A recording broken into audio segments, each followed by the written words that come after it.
Let's finally start the session. My name is Himanshu Mangal, and I have secured All India Rank 288 and UPSC Civil Services Exam 2022. तो एक बार brief में मैं थोड़ा सा introduction दे देता हूँ अपने बारे में, जिससे कि you will be able to connect and relate better. तो I come from Sawai Madhopur district in Rajasthan. I had done my graduation in civil engineering from IIT Bombay. 2017 में मैं पास आउट हुआ था. उसके बाद फिर मैंने सिटी बैंक में as a software developer I had worked for 3 years and then I left my job in 2020 around May 2020. और फिर मई 2020 से अब तक मैं प्रिपरेशन कर रहा था और मैं घर पे रह कर ही प्रिपरेशन कर रहा था. So it's been almost 3 years. तो ये एक छोटा सा इंट्रोडक्शन है मेरे बारे में. My optional is mathematics. तो एक बार एक UPSC की जो जर्नी रही है मेरी, उसका भी थोड़ा सा ब्रीफ दे देता हूँ. तो UPSC की जो प्रिपरेशन का थॉट है वो मेरे फाइनल ईयर में आया था और उस टाइम पे प्लेसमेंट्स भी चल रहे थे. तो जनरली ऐसा होता है कि इंजीनियरिंग की डिग्री 8 सेमेस्टर्स में ख़त्म करनी होती है. तो और ऐसा था कि फाइनेंशियल इश्यूज थोड़े ठीक नहीं थे, तो मुझे लगा कि यार UPSC की प्रिपरेशन तो करनी है, but I wouldn't be having the time and the resources to do it. तो मैंने क्या किया था कि I completed my graduation in 3.5 years और 7 semesters. तो जो लास्ट के जो 6 महीने बचे थे 2017 में, उनमें वो 6 महीने का यूटिलाइजेशन किया मैंने UPSC की प्रिपरेशन के लिए. फिर so I had work very hard in those 5-6 months, but unfortunately I miss the prelims cut off that year by 2 or 3 marks. तो वो मेरा पहला अटैम्प्ट था. और क्योंकि अगर मैं वापस तैयारी करता तो मुझे वापस से 1 या 2 साल लगते. सो आई थॉट कि पहले जॉब कर लेते हैं, बाद में देखेंगे. तो 3 साल तक फिर मैंने जॉब की. तो एक वो ब्रेक आ गया था UPSC की प्रिपरेशन में बीच में, तो उस टाइम पे मैंने प्रिपरेशन कुछ नहीं की थी. फिर 2020 मई में वापस से छोड़ के फिर मैंने UPSC की प्रिपरेशन में एंट्री मारी.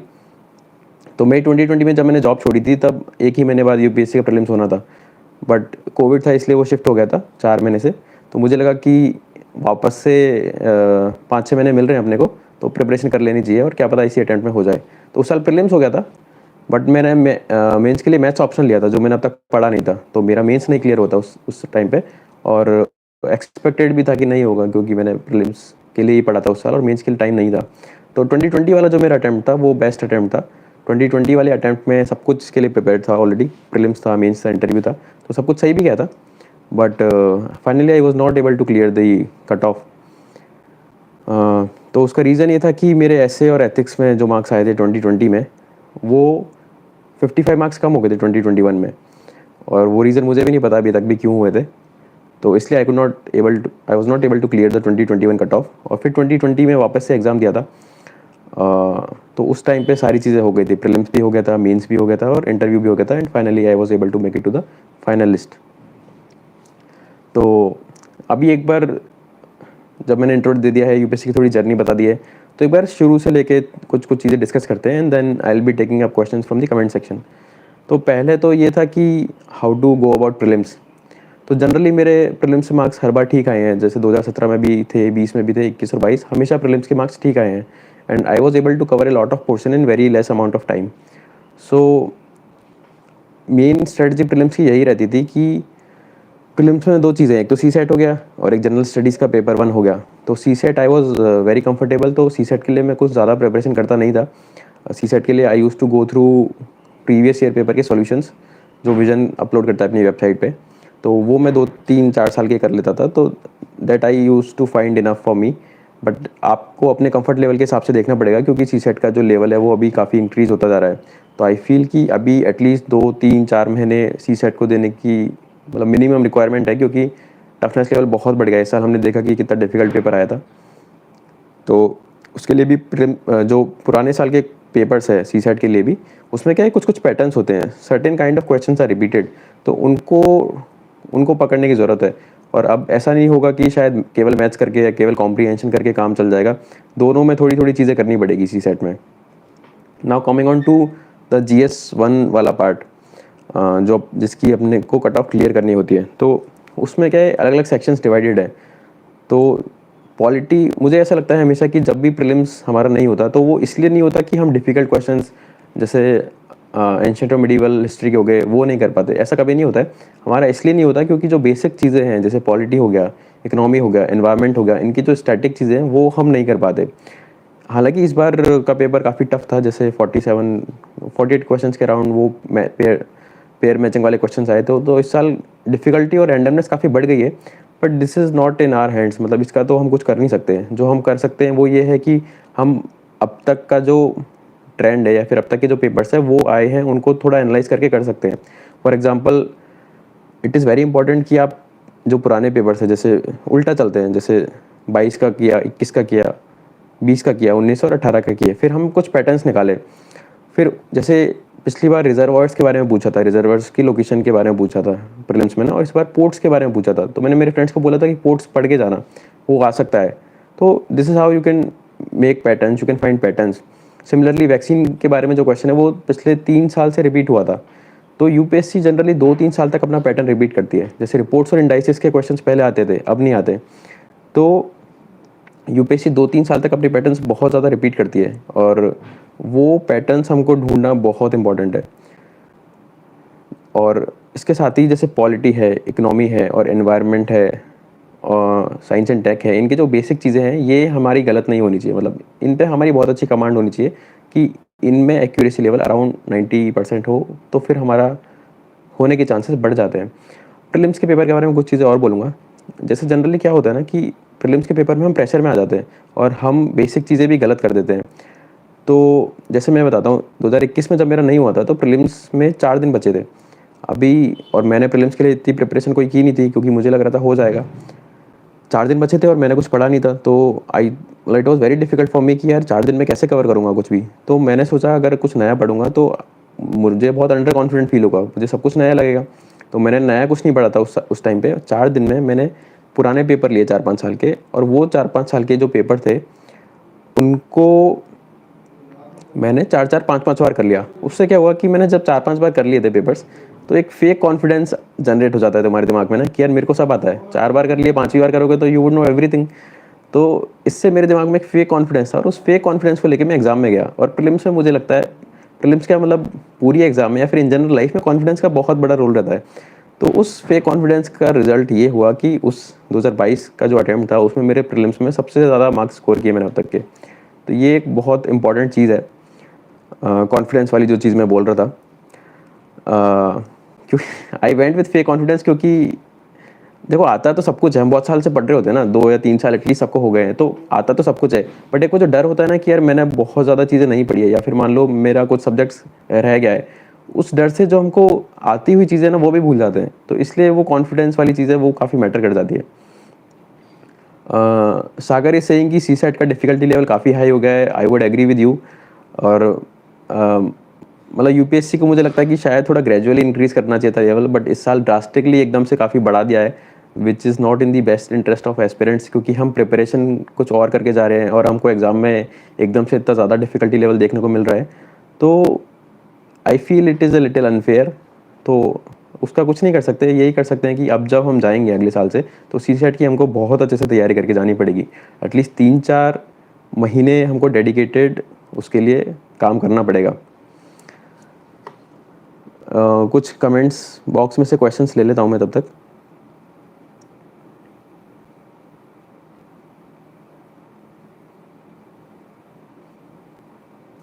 somebody is asking कि how to prepare with IT job.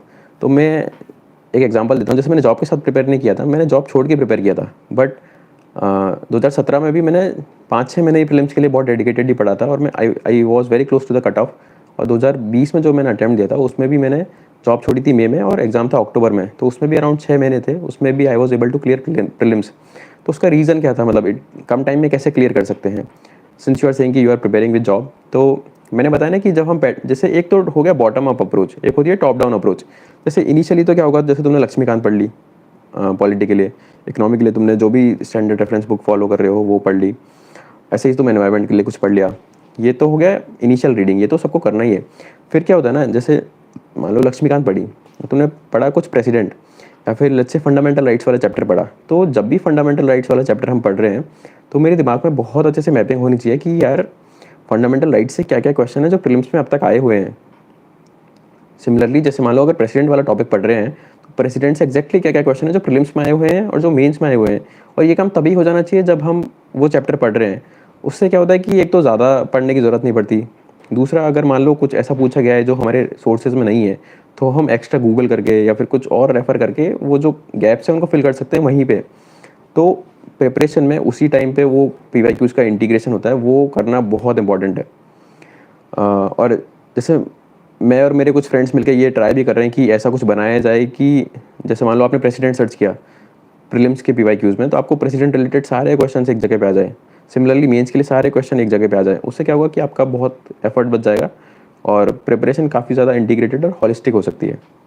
तो ऐसे आप कम टाइम में कर सकते हैं। आप पूछ रहे थे कि जॉब के साथ कैसे करें, और जॉब के साथ जैसे मुझे ऐसा लगता है कि मान लो आपको जॉब पे जाना है डेली, तो स्टार्टिंग में सुबह जग के अगर आपने 5-6 घंटे डेडिकेटेड प्रिपरेशन को दे दिए, let's say if you want to go to your job at 9 और 10 AM, तो सुबह 5 से 8 या 9 का एक स्लॉट रख लिया, उसमें 4-5 घंटे एक बार अगर निकल जाते हैं, तो फिर वो जो पूरा दिन है वो काफ़ी प्रोडक्टिव जाता है। तो वो इनिशियल स्लॉट प्रिपरेशन को देना बहुत इंपॉर्टेंट हो जाता है जॉब में। और फिर वीडियो लेक्चर्स को रेफ़र करना, जैसे मान लो आप ट्रैवल कर रहे हो या फिर आप लंच कर रहे हो। तो मैंने भी जॉब के साथ प्रिपरेशन की थी, जैसे CFA का एक एग्ज़ाम होता है, उसके 3 लेवल्स होते हैं, वो मैंने जॉब के साथ ही क्लियर किए थे। तो मैं यही करता था कि सुबह-सुबह एक 3-4 घंटे का स्लॉट रख लिया। फिर लंच में जैसे अगर मैं लंच कर रहा हूँ, तो मैं कुछ प्लग इन करके, ईयरफ़ोन्स प्लग करके मैं कुछ ना कुछ सुन रहा हूँ, या फिर ट्रैवल करते टाइम कुछ ना कुछ वीडियो लेक्चर्स देख रहा हूँ।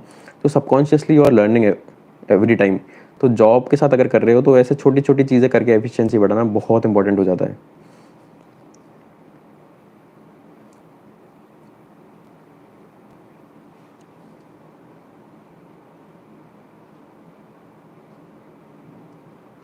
अ, एक बार मैं कमेंट्स पढ़ रहा हूँ।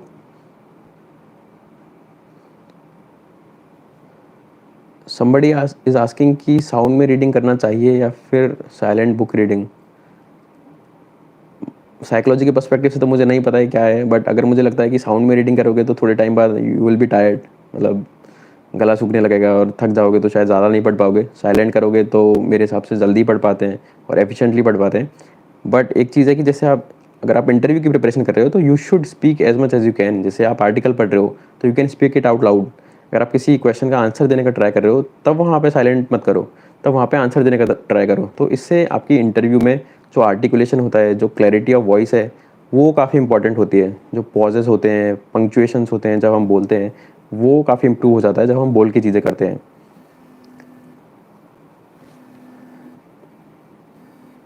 एक सेकंड, एक कॉल आ गया था।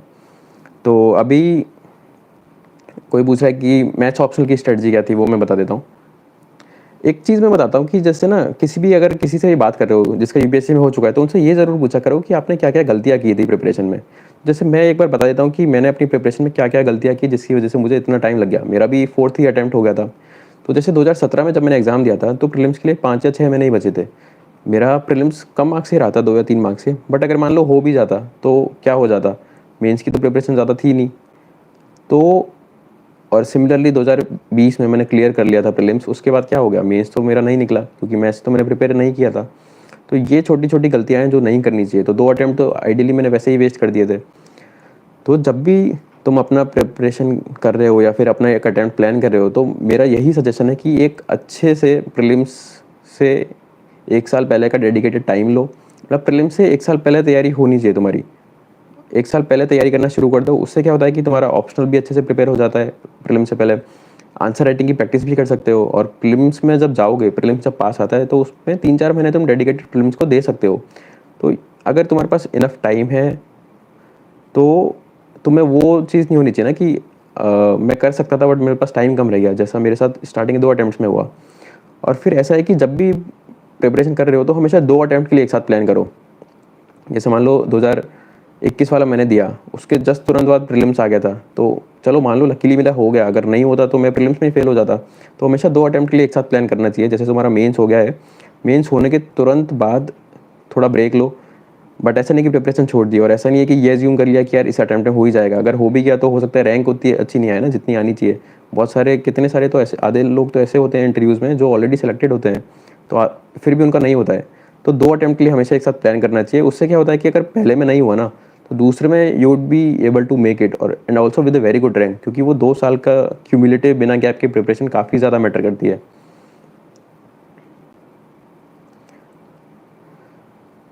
फिर थोड़ा मैथ्स ऑप्शनल पे बात कर लेते हैं एक बार।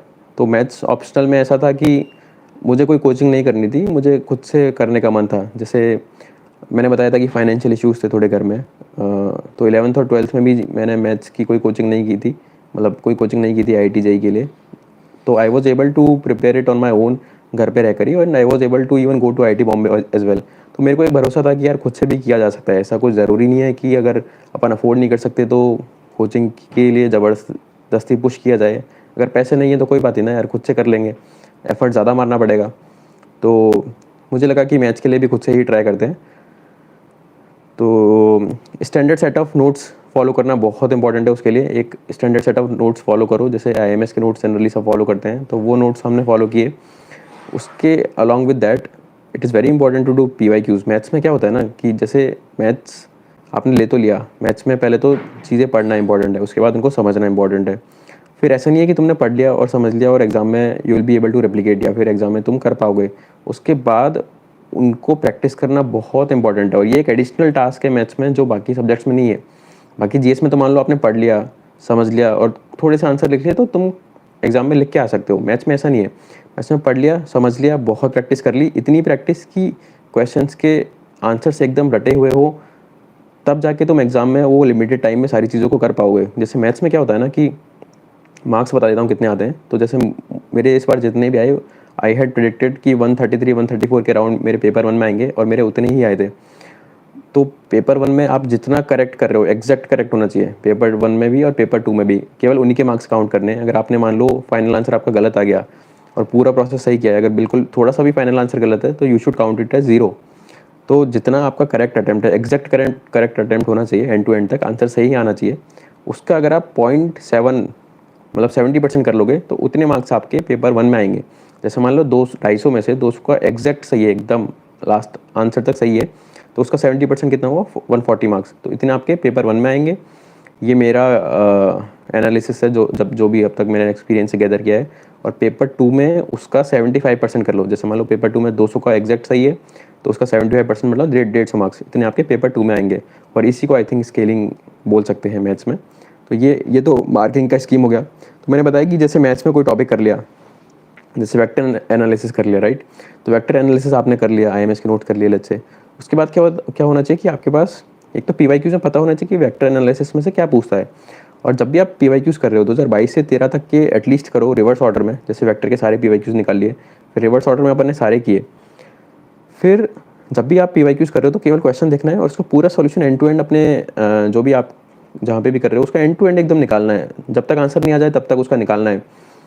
फिर क्या होगा ना कि कई बार ऐसा होगा कि आप क्वेश्चन स्टार्ट ही नहीं कर पा, मतलब हो सकता है आपको आता हो बट आप आंसर स्टार्ट ही नहीं कर पा रहे कि कैसे इसको लिखना है। तो बिना देखे करोगे तो ये चीज़ बहुत इंप्रूव हो जाएगी। वरना कई बार क्या होता है कि अपन पढ़ लेते हैं, सब कुछ समझ लेते हैं, बट एग्जाम में रेप्लिकेट नहीं कर पाते।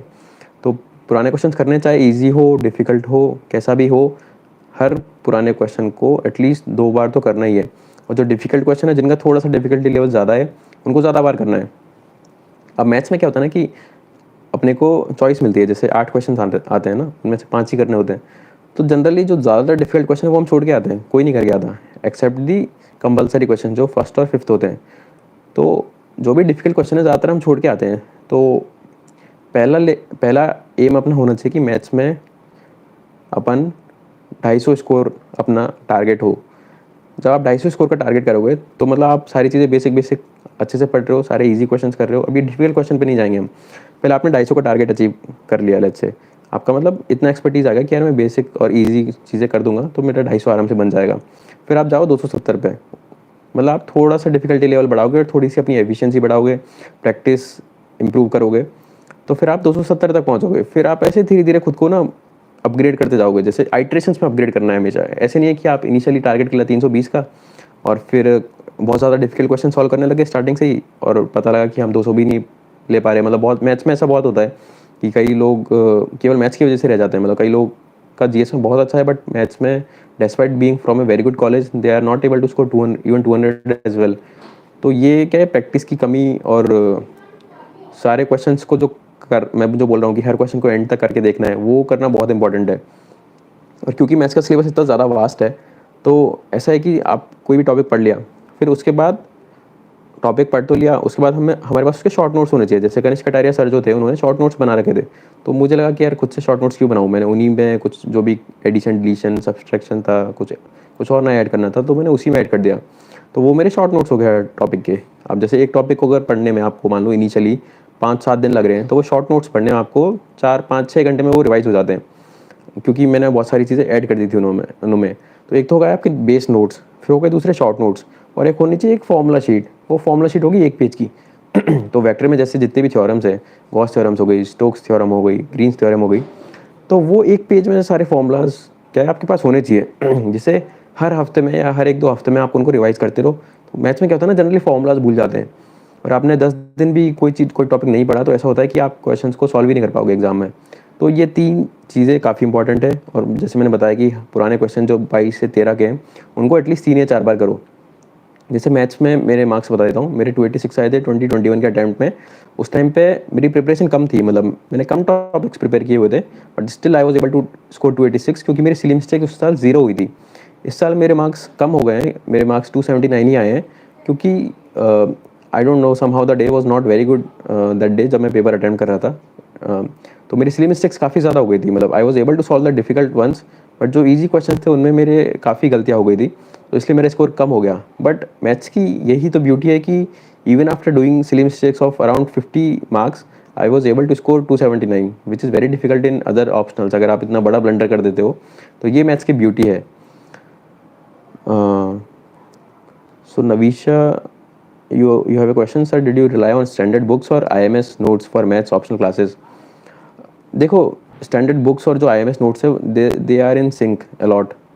तो काफ़ी सारे टॉपिक्स में तो IMS से ही डायरेक्ट पढ़ सकते हैं, IMS के जो नोट्स हैं उनसे ही डायरेक्ट पढ़ सकते हैं। तो कुछ जो जैसे डिफिकल्ट टॉपिक्स है, जैसे मैकेनिक्स ऑफ फ्लूइड डायनेमिक्स हो गया, इनमें क्या है कि यू कैन रेफर टू मैथोक्रेट के यूट्यूब वीडियो लेक्चर्स। तो शिवराज सर ने यूट्यूब पे अपने वीडियो लेक्चर्स डाले हुए हैं, तो उन्होंने क्या है कि काफ़ी सिंप्लीफाइड फॉर्मेट में चीज़ें बताई हुई है, तो आप उनको रेफर कर सकते हो। जैसे फिजिक्स के जितने भी टॉपिक्स है, स्टैटिक्स हो गया, डायनेमिक्स हो गया, मैकेनिक्स हो गया, फ्लूइड डायनेमिक्स हो गया, उनके लिए आप शिवराज सर के लेक्चर नोट्स रेफर कर लो, मतलब वीडियोज़ रेफर कर लो और उनसे खुद के नोट्स बना लो, and then go to PYQs। जो मैकेनिक्स ऑफ फ्लूइड डायनेमिक्स है, स्टैटिक्स और डायनेमिक्स है, वो पढ़ने में काफ़ी डिफिकल्ट लगते हैं, they are torturous when you prepare. But अगर आप PYQs पे जाओगे ना, तो फ्लूइड डायनेमिक्स और मैकेनिक्स में ऑलमोस्ट सेम थिंग्स रिपीट होती है हर बार। तो वो जो टॉप डाउन अप्रोच है, PYQs वाली अप्रोच, उसमें कम मेहनत में ज़्यादा मार्क्स ला सकते हैं, मतलब मैं तो यही बोलूँगा। जैसे मैंने मैथ्स की कोई टेस्ट सीरीज़ आज तक अटैम्प्ट नहीं की है, मैंने ना कोई टेस्ट सीरीज़ खरीदी है, मैं बस PYQs लगाता था, और मैंने उनको बहुत बार किए हैं PYQs को, और उसका मेरे को हमेशा बेनिफिट मिला है कम टाइम में ज़्यादा चीज़ें करने में। और मैथ्स में एक और चीज़ बता देता हूँ, जैसे मॉडर्न अलजेब्रा एक काफ़ी फियरफुल टॉपिक है। तो मैंने एक एनालिसिस किया था कि मान लो जैसे मॉडर्न अलजेब्रा पेपर 2 में है, मैकेनिक्स ऑफ फ्लूइड डायनेमिक्स भी पेपर 2 में है, मॉडर्न अलजेब्रा है सेक्शन A में, और mechanics of fluid dynamics section B में है। तो मॉडर्न अलजेब्रा को अगर मान लो मैं छोड़ के जाता हूँ, मतलब मैं प्रिपेयर ही नहीं कर रहा, तो क्या होता है, मैं एनालिसिस कर रहा था, तो उसमें ये था कि जनरली मॉडर्न से 1 या 2 कंपलसरी क्वेश्चन आते हैं, मतलब 10 या 20 मार्क्स के, और ऐसा एक ना एक ऑप्शनल क्वेश्चन मिल ही जाता है जिसमें मॉडर्न अलजेब्रा नहीं हो, जिसको तुम आराम से अटेम्प्ट कर सकते हो। तो मैं तो मॉडर्न अलजेब्रा छोड़ के चला गया था, मतलब मुझे ये था कि 10 या 20 मार्क्स का जो कंपलसरी क्वेश्चन आएगा, वो मुझे कोई दिक्कत नहीं, अगर 10 या 20 मार्क्स आ रहे हैं। तो मॉडर्न अलजेब्रा में क्या है, या तो आप प्री से पहले करके रखो तैयार, उसमें 1-2 महीना मिनिमम चाहिए उसमें एक्सपर्टीज़ लाने के लिए। बट अगर मान लो प्री आपका क्लियर हो गया है और मॉडर्न अलजेब्रा प्रिपेयर्ड नहीं है, तो मेरे हिसाब, मतलब मैं तो छोड़ के चले गया था, मुझे कोई दिक्कत नहीं थी कि 10 या 20 मार्क्स कंपलसरी के जा रहे हैं। इससे अच्छा है, मुझे लगा कि मैं बाकी टॉपिक्स पे अपना टाइम दूंगा और एक्सपर्टीज़ वहाँ पे बिल्ड करूँगा ना, मतलब मॉडर्न को बहुत ज़्यादा टाइम चाहिए था, तो मैं तो छोड़ के चला गया था। कोई पूछ रहा है कि any of your friends have psychology optional. मेरा एक फ्रेंड है साइकोलॉजी ऑप्शनल है जिनका, Manasvi, he has top this year like 300 marks है, तो I can connect with Manasvi. How many iterations of maths one should go before the next year mains 2024?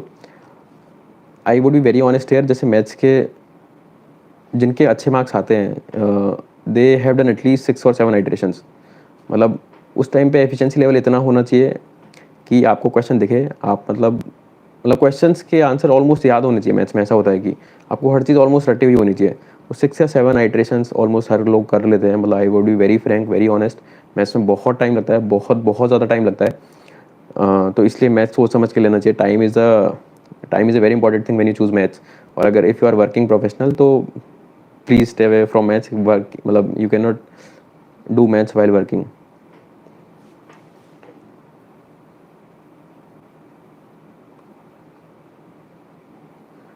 Somebody is asking sir optional choose करने में किन चीज़ों का ध्यान रखना चाहिए?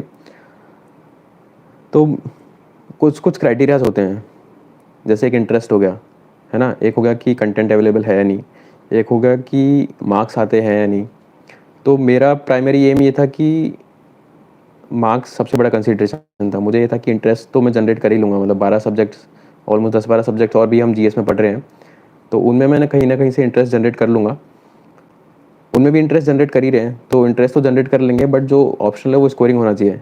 पर मैथ्स, जैसे मैथ्स मुझे लगता है कि स्कोरिंग होता है थोड़ा। मैंने बताया कि मैं काफ़ी गलतियाँ करके आ गया था, still I was able to get to 79।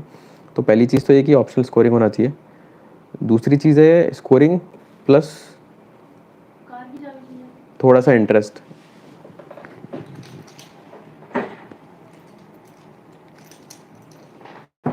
Sorry. तो स्कोरिंग प्लस वो जो इंटरेस्ट है वो काफ़ी मैटर करता है। अ, मैं ये ज़रूर रिकमेंड करूँगा कि जब भी आपको कोई ऑप्शनल ऑप्शनल लेना है तो काफ़ी जितने भी टॉपर्स रहे हैं उस पर्टिकुलर ईयर के, जैसे कि स्कोरिंग का पैटर्न चेंज होता रहता है, तो उन सब के टेलीग्राम चैनल्स काफ़ी मिल ही जाएंगे आपको। जैसे मैंने इस बार एक पीडीएफ बनाया है, वो मैंने अपने टेलीग्राम चैनल पे शेयर किया है, सारे ऑप्शनल वाइज कि एंथ्रो के जितने भी टॉपर्स रहे हैं, जैसे 5 6 7 8 जितने भी टॉपर्स हैं उन सबके चैनल्स हैं। पीएसआईआर के हैं, साइकोलॉजी के हैं, पबैट के हैं, ज्योग्राफी के हैं, हिस्ट्री के हैं, मैथ्स के हैं। तो सबको मैंने कैटेगराइज करके एक पीडीएफ बना दिए। तो अगर मान लो आपको कोई ऑप्शनल चूज़ करना है या फिर आपके पास कोई ऑप्शनल ऑलरेडी है, तो you can go through their channels. आप 4-5 चैनल विजिट कर सकते हैं, फिर देख लिए कि किसके लिए क्या वर्क किया। किस हो सकता है किसी ने कुछ अच्छी चीज़ें बताई हो सकता है किसी ने कुछ शॉर्ट ट्रिक्स बताई हो, किसी ने कुछ बहुत अच्छा वैल्यू एडिशन मटेरियल शेयर किया हो। तो मैंने वो कैटेगराइजेशन करके अपने टेलीग्राम चैनल पे डाला हुआ है, तो you can always refer to that. तो मैं बता रहा था कि ऑप्शनल चूज़ करने के लिए स्कोरिंग मेरे लिए काफ़ी इंपॉर्टेंट क्राइटेरिया है, और उसके बाद आता है इंटरेस्ट। तो ये दो क्राइटेरियाज है। बाकी ये है कि जैसे मैथ्स लेना है अगर आपको, तो you should be very fluent in maths. You should have some background and you should be fluent in maths as well, वरना कोई पॉइंट नहीं है। मतलब मैथ्स में कंपटीशन बहुत ज़्यादा है, तो मैथ्स में एक इनहेरेंट, अगर आपका आप अच्छे हो तो ही प्लीज़ मैथ्स लें।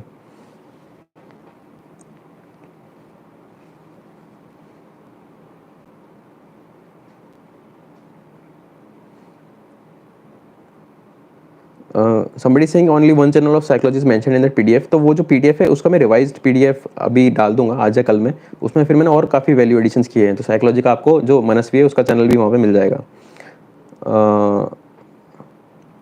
This year CSAT failed GS pass. I मतलब I have a lot of friends who have clear this year and who are not being able to clear CSAT. तो this is very unfortunate कि ऐसा इस बार हुआ है। तो but we can not do anything about it, we can just accept it and we can only prepare for the next attempt। उसका कुछ नहीं कर सकते मतलब हम।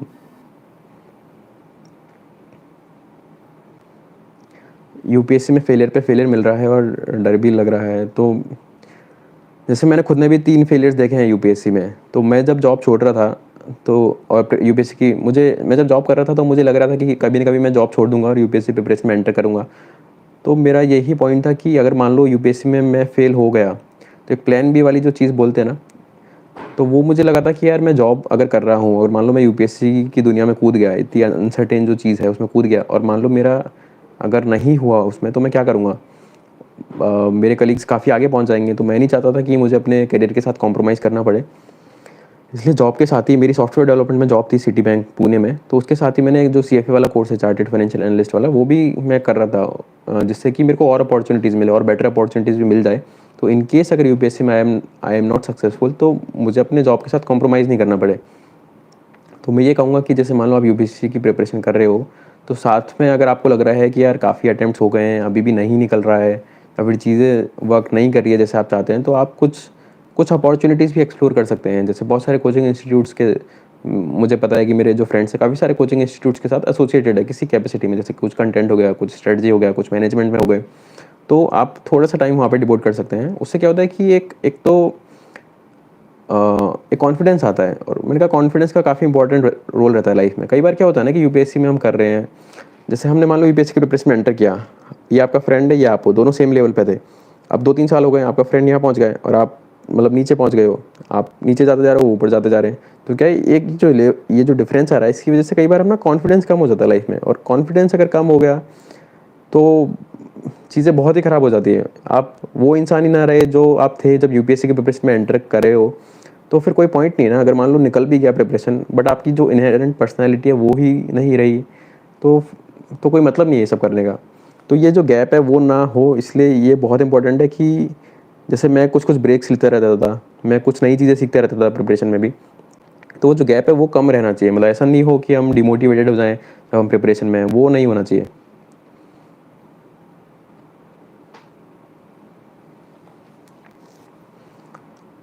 मैंने कोई जॉब ज्वाइन नहीं की थी, मैं सेल्फ से ही कर रहा था सब कुछ। सॉरी, मैंने कोई कोचिंग ज्वाइन नहीं की थी और मैं सेल्फ से ही कर रहा था सब कुछ। मुझे ऐसा लगता है कि अगर मान लो आपको कोई चीज़ समझ नहीं आ रही है, जैसे मुझे हिस्ट्री में हमेशा दिक्कत होती है, मुझे हिस्ट्री नहीं समझ आ मतलब खुद से पढ़ने में बहुत दिक्कत आती है, तो मुझे वहाँ पे लगता है कि मुझे एक एक्सटर्नल गाइडेंस की ज़रूरत है। तो जैसे प्रतीक नायक सर मुझे अच्छे लगते हैं हिस्ट्री के लिए, वो काफ़ी अच्छा पढ़ाते हैं। तो मैं प्रतीक नायक जो सर हैं उनके वीडियो लेक्चर्स में देखता रहता था, चाहे वो आर्ट एंड कल्चर के हों, चाहे वो वर्ल्ड हिस्ट्री के हों, मॉडर्न हिस्ट्री के हों। तो मैं उनके लेक्चर्स रेफर करता रहता था, तो उससे क्या एक अच्छी अंडरस्टैंडिंग बिल्ड हो गई, क्योंकि उन्होंने एक्सप्लेन कर दिया। अब जैसे इकोनॉमिक्स में मेरा ऑलरेडी थोड़ा बहुत बैकग्राउंड है, क्योंकि मैंने सीएफए किया हुआ है, तो इकोनॉमिक्स में मुझे हमेशा कंफर्टेबल फील होता था, तो मुझे नहीं ज़रूरत की वहाँ पे कोचिंग, मुझे कोचिंग की कोई ज़रूरत फील नहीं होती वहाँ पे। मैथ्स में जैसे मेरे को काफ़ी कंफर्टेबल फील होता है, तो वहाँ पे मुझे कोचिंग की ज़रूरत नहीं फील होती थी। तो ज़रूरी नहीं है कि आप कोचिंग ही करें, मन है तो कर सकते हैं, अगर आपको सारी चीज़ें एक फॉर्मेट में चाहिए। पर ये जानना बहुत इंपॉर्टेंट है कि कोचिंग्स में जो पढ़ाते हैं वो जनरली प्रीलिम्स ओरिएंटेड होता है। जैसे मीन्स का इंटीग्रेशन वहाँ पे कम रहता है, और पीवाईक्यूज़ का जो इंटीग्रेशन है, पीवाईक्यूज़ को कैसे टैकल करना है, उनसे कैसे एनालिसिस ड्रॉ करने हैं, कैसे प्रिपरेशन में इंटीग्रेट करना है, ये भी थोड़ा कम रहता है वहाँ पे ना। तो कोचिंग करना है तो कर सकते हैं, अगर आपको नहीं करना तो यूट्यूब पे या टेलीग्राम पे इनफ वीडियोज़ अवेलेबल है। जो भी आपको नहीं समझ आ रहा है उसको टाइप करें, या तो यूट्यूब पे या टेलीग्राम पे, you will get enough content. तो ऐसा कुछ नहीं है कि कोचिंग नहीं करेंगे तो कुछ मिस हो जाएगा।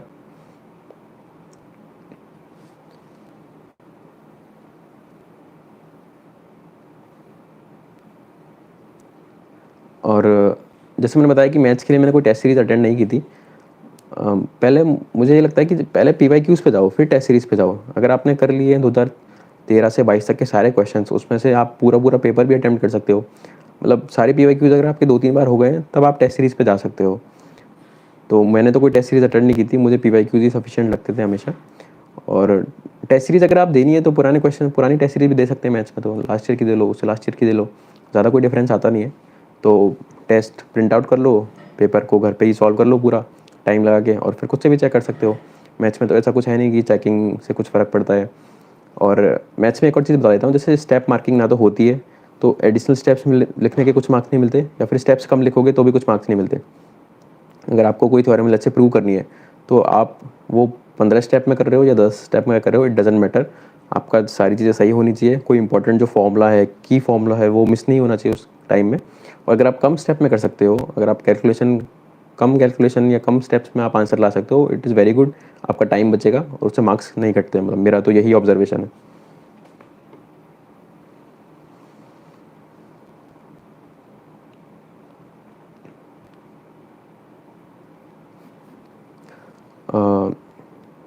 somebody saying कि स्पेक्ट्रम के sentence is not easy to understand what to do.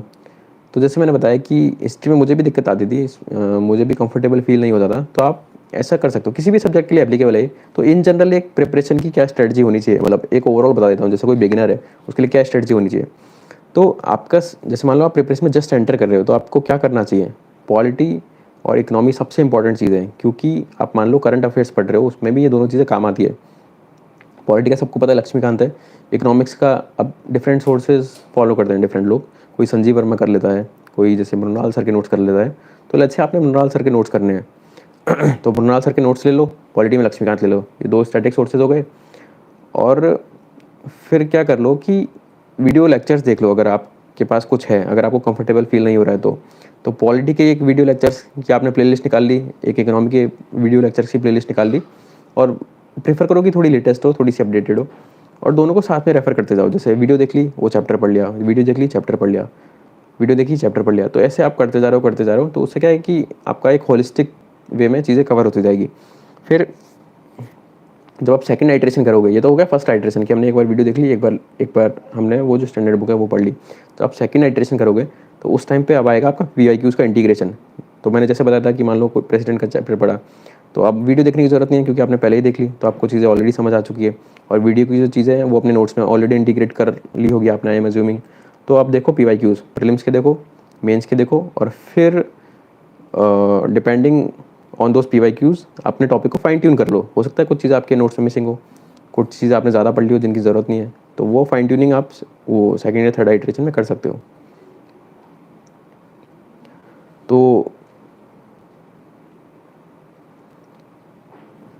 तो ये चीज़ें आप कर सकते हो। और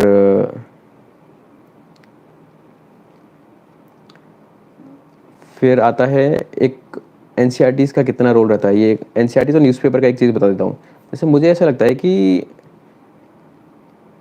करंट अफेयर्स से अपडेटेड रहना इंपॉर्टेंट है। अभी आप कैसे अपडेटेड रह रहे हो ये आपके ऊपर है। जैसे आप हो सकता है कि आप न्यूज़पेपर, जैसे मुझे न्यूज़पेपर पढ़ना पर्सनली बहुत डिफिकल्ट लगता है क्योंकि न्यूज़पेपर पढ़ने में 2 घंटे एटलीस्ट जाते हैं, और अगर आप नोट्स बना रहे हो तो फिर 1 घंटे और एडिशनल एक्स्ट्रा, तो 3 घंटे डेली एक न्यूज़पेपर को देना मुझे सेंसिबल नहीं लगता है प्रीलिम्स और मेंस के पर्सपेक्टिव से।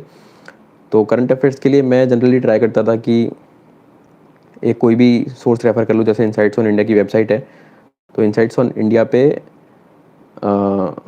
उनके आर्टिकल्स आते हैं, तो आधे घंटे में you can cover their whole thing from the website. तो आधे घंटे में जो भी चीज़ें वो सारी कवर कर लो, जो आपको अच्छा लग रहा है वो अपने नोट्स में इंटीग्रेट कर सकते हो। जैसे जीएस 1 2 3 4 में सब्जेक्ट वाइज आपने कैटेगराइजेशन कर लिया, जीएस 2 में जैसे पॉलिटी हो गया, गवर्नेंस हो गया, स्कीम्स हो गया, इंटरनेशनल रिलेशंस हो गया, तो जिस भी रेलेवेंट सेक्शन में है उस रेलेवेंट सेक्शन में आप अपने नोट्स में ऐड कर सकते हो।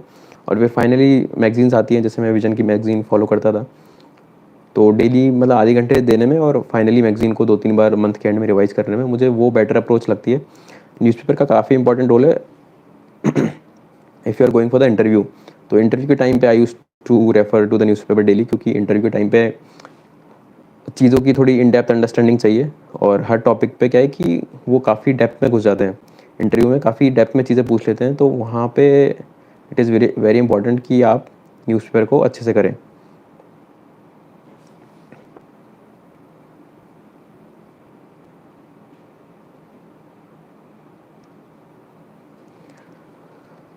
नोट्स, प्राची इज आस्किंग कि नोट्स ऑनलाइन होने चाहिए या ऑफलाइन। तो ऐसा कुछ हार्ड एंड फास्ट रूल नहीं होना चाहिए मेरे हिसाब से। प्रीलिम्स के जो मेरे नोट्स थे वो काफ़ी ज़्यादा ऑनलाइन थे, मैं वन नोट काफ़ी ज़्यादा यूज़ करता था।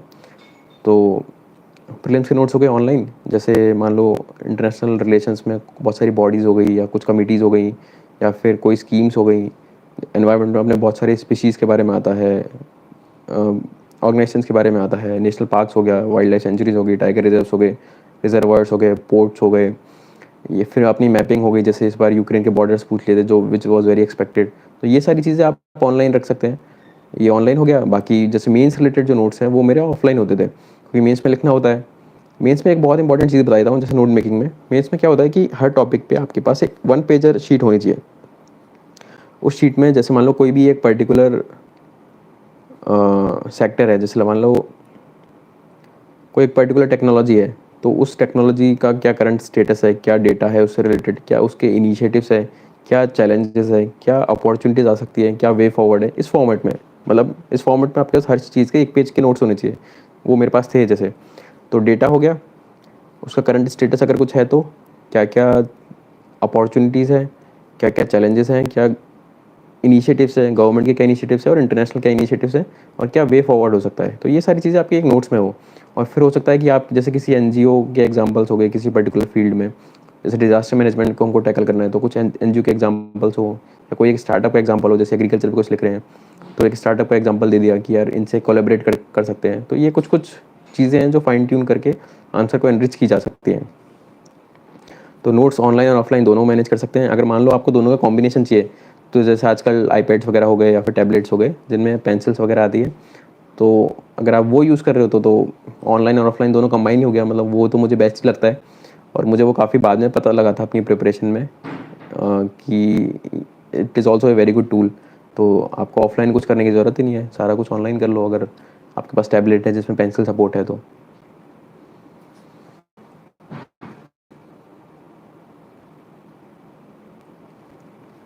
नवीशा हैज़ ए क्वेश्चन, तो एक टाइमलाइन के बारे में बात कर रहे थे। तो लेट्स से अभी अभी मई चल रहा है ना, तो 2024 प्रिपरेशन के लिए क्या एक टाइमलाइन होनी चाहिए। तो 2024 की अगर हम प्रिपरेशन कर रहे हैं तो जनरली आपका टारगेट होना चाहिए कि मैथ्स आप ख़त्म कर दो अगले 6 से 7 महीने में। 6 से 7 महीने में सारा मैथ्स ख़त्म करके, जैसे कनिष्क कटारिया सर जो थे ना, उनकी जो प्रिपरेशन थी it was very well sorted. मतलब उन्होंने प्रीलिम्स से पहले 1 साल लिया, उन्होंने 6 या 7 महीने में पूरा मैथ्स ऑप्शनल प्रिपेयर किया। तो आप मैथ्स ऑप्शनल चालू चालू कर दो अपना, साथ में फिर मैंने बताया कि जैसे पॉलिटी और इकोनॉमी है, इनको जल्दी से खत्म कर दो। इससे क्या होगा कि करंट अफेयर्स जो पढ़ोगे उसमें आपकी हेल्प होगी। तो पॉलिटी और इकोनॉमी को जल्दी खत्म करना है, फिर हम इंटरनेशनल रिलेशंस खत्म कर सकते हैं। मतलब इंटरनेशनल रिलेशंस में मोस्टली चीज़ें डायनेमिक और करंट रिलेटेड पूछी जाती है, बट एक बार स्टैटिकली तो थोड़ा पढ़ लिया तो वो भी काफ़ी हेल्प हो जाता है। फिर आपका एक एनवायरनमेंट वाला सेक्शन आता है, एनवायरनमेंट को कर लिया, और साइंस एंड टेक हो गया एक। फिर कुछ कुछ मेंस की चीज़ें हो गई, जैसे सिक्योरिटी हो गया, सोसाइटी हो गया, है ना। वर्ल्ड हिस्ट्री और पोस्ट इंडिपेंडेंस से तो एक एक ही क्वेश्चन आता है, तो वो इतना रेलेवेंस नहीं रखते। तो इस ऑर्डर में आप जा सकते हैं। और जैसे मैंने फर्स्ट हाइड्रेशन में बताया कि फर्स्ट हाइड्रेशन में वीडियोस हो गया प्लस नोट्स हो गया, इनको रेफर करें, वीडियोस, नोट्स और स्टैंडर्ड बुक्स। और सेकंड जो हाइड्रेशन है उसमें आपका पीवाईक्यूज का इंटीग्रेशन हो जाना चाहिए, जिससे क्या है कि कम चीज़ें पढ़ के ज़्यादा आउटपुट ले सकते हैं। अब मैं एक एग्जांपल देता हूँ, जैसे मेंस की अगर आप प्रिपरेशन कर रहे हो, मतलब जनरली सब बोलते हैं कि सिलेबस को स्टिक करना चाहिए, सिलेबस तो ऑब्वियसली स्टिक करेंगे, बट लेट्स से एग्रीकल्चर एक कि वो अपने GS3 को उठाते हैं। लेट्स से GS3 में कितने सेक्शंस हैं, जैसे इकोनॉमी हो गया, एग्रीकल्चर हो गया, सिक्योरिटी हो गया, साइंस एंड टेक हो गया, और एनवायरनमेंट हो गया। तो ये 5 सेक्शन GS3 में जनरली है। तो अगर मेरे को GS3 की प्रिपरेशन करनी है तो मैं कैसे करूँगा, मैं एग्रीकल्चर का उठाऊँगा। एग्रीकल्चर का मैंने जो टॉपिक या सेक्शन उठाया उसमें मैं देखूंगा कि कितने क्वेश्चन आते हैं। तो जनरली यू विल ऑब्जर्व कि 4 क्वेश्चन एग्रीकल्चर के हर बार UPSC पूछती है। अभी एग्रीकल्चर के 4 क्वेश्चन पूछ रही है, उसमें से क्या क्या पूछ रही है, तो मोर ऑफन देन नॉट एक जो क्वेश्चन होता है वो फूड प्रोसेसिंग से होता है। ठीक है, अभी अगर आप फूड प्रोसेसिंग सेक्टर है तो उसको काफ़ी अच्छे से प्रिपेयर कर लो। जैसे आपके पास एक बहुत अच्छा इंट्रोडक्शन प्रिपेयर्ड होना चाहिए कि food processing is a sunrise sector in Indian economy with A CAGR rate of 12 to 13%। और फिर उसमें आप कुछ थोड़ा सा डेफिनेशन दे दो कि it involves conversion of raw material into finish products, for example potato to potato chips. एक बेसिक सा इंट्रोडक्शन हो गया। फिर आप लिखोगे कि फूड प्रोसेसिंग सेक्टर में क्या अपॉर्चुनिटी, क्वेश्चन पे डिपेंड करेगा, बट आपके नोट्स में ये हो सकता है कि अपॉर्चुनिटीज़ क्या क्या है, ठीक है, चैलेंजेस क्या क्या हैं, क्या क्या गवर्नमेंट इनिशिएटिव्स ले रही है फूड प्रोसेसिंग सेक्टर के लिए, फिर क्या क्या वे फॉरवर्ड है। अब जब आप इनिशिएटिव्स लिख रहे हो फूड प्रोसेसिंग सेक्टर के, तो जैसे हमको अपना जो होराइजन है उसको वाइडन करना है। इनिशिएटिव्स जब ले रहे हैं तो बेसिक्स तो लिखेंगे, जैसे प्रोडक्शन लिंक्ड इंसेंटिव स्कीम हो गई या फिर संपदा योजना हो गई, ये सब तो बेसिक है, सब लिखेंगे। बट आप और बड़ा सोचो कि इंटरनेशनल लेवल पे क्या हमने कोई इनिशिएटिव लिया है। तो जैसे I2U2 है, इसमें UAE ने बोला था कि will invest $2 billion in India in food processing sector, तो ये भी आप उस इनिशिएटिव में डालो। ये एक यूनिक पॉइंट हो जाएगा जो शायद बाकी लोग मिस कर जाएँ। ठीक है, तो ऐसे चीज़ों को कन्वर्ट्स करानी है, चीज़ों को में नए डायमेंशंस निकालने हैं।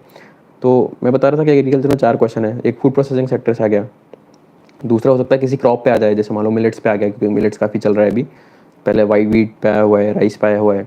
तीसरा हो सकता है ट्रांसपोर्टेशन मार्केटिंग इन या फिर इनपुट्स हो गया, उस पे से किसी पे आ जाए। और चौथा हो सकता है कि टेक्नोलॉजी पे आ जाए। सिमिलरली अगर हम सिक्योरिटी के टॉपिक पे जाते हैं तो सिक्योरिटी में एक एक फिक्स है कि साइबर सिक्योरिटी पे आएगा ही।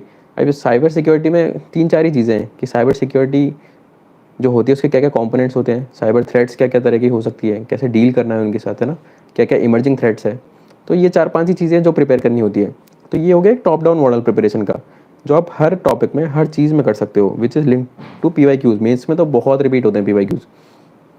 तो सिक्योरिटी में एक तो हो गया साइबर सिक्योरिटी, एक हो गया बॉर्डर्स रिलेटेड, तो बॉर्डर्स पे आप कुछ प्रिपेयर कर लो। फिर एक हो गया जैसे टेररिज्म हो गया, लेफ्ट विंग एक्सट्रीमिज्म हो गया, या फिर नक्सलिज्म तो सेम ही हो गया, मनी लॉन्ड्रिंग हो गया। तो इनमें से एक सेक्शन पे किसी ना किसी पे आ सकता है। तो ऐसे जब हम कैटेगराइजेशन करके प्रिपरेशन करते हैं तो बहुत ईजी हो जाती है और कम टाइम में हो जाती है।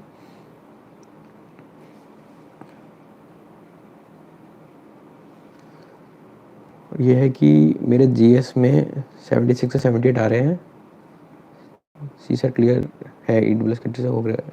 मुझे ऐसा लगता है कि जैसे मान लो जिन्होंने भी प्रीलिम्स दिया है एंड जिनको श्योर नहीं है कि मतलब मेरा होगा या नहीं होगा, मैं हमेशा प्रीलिम्स दे के आता था मैं 1 या 2 दिन आंसर की मिलाता था, फिर मैं रिजल्ट का वेट नहीं करता था, क्योंकि अगर आपको यूपीएससी कभी भी क्लियर करना है, कभी भी आईएएस, आईपीएस, आईएफएस, आईआरएस जो भी बनना है, मेंस तो देना ही है, उसका कोई ऑप्शन है नहीं। बिना मेंस दिए कभी भी क्लियर नहीं होगा अपना एग्ज़ाम ना।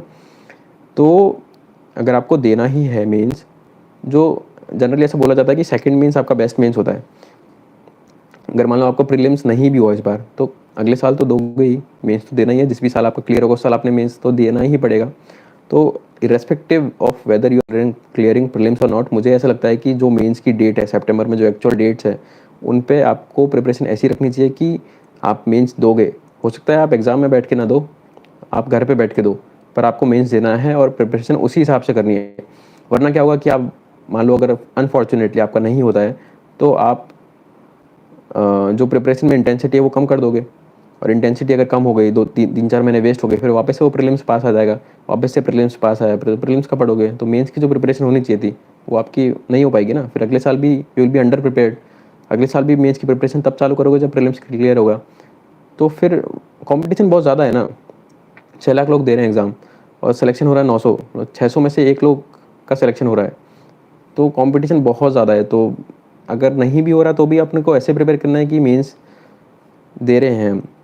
और मुझे ऐसा लगता है कि बेसिक की प्रिपरेशन में अगर घुस गए हैं, तो या तो जल्दी बाहर निकले कि हमको पता है कि यार मेरा नहीं हो रहा, या तो मेरे में पोटेंशियल नहीं है, या फिर मैं इतने एफर्ट डाल नहीं सकता जितने एफर्ट डालने चाहिए, तो या तो जल्दी बाहर निकल जाते हैं, कुछ और ट्राई करते हैं। पर अगर प्रिपरेशन में रहना है, प्रिपरेशन में बने रहना है, या प्रिपरेशन कर ही रहे हैं, तो उस वो प्रिपरेशन में शिद्दत होनी चाहिए थोड़ी। मतलब आपको बाद में ऐसा नहीं लगे कि यार मैं थोड़े से एफर्ट और डाल लेता, थोड़े से एफर्ट और डालता तो शायद और हो जाता। तो वो रिग्रेट जो होता है वो रिग्रेट नहीं रहना चाहिए। मतलब लाइफ में अगर कभी 5 6 साल बाद आप प्रिपरेशन वाले फेज़ के बारे में सोचो, तो खुद के बारे में प्राउड फील होना चाहिए कि यार मैंने बहुत एफर्ट मारे थे। इट्स अ डिफरेंट थिंग कि हुआ नहीं हुआ, क्योंकि होने में लक वाला फैक्टर का भी बहुत बड़ा रोल रहता है।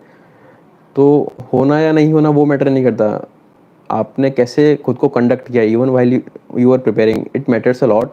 और अगर आप इतनी मेहनत अगर यूपीएससी की प्रिपरेशन में डाल दोगे, तो यूपीएससी में नहीं भी हुआ तो जिस भी फील्ड में होगा उतनी एफर्ट में तो किसी और फील्ड में बहुत अच्छा कर सकते हैं।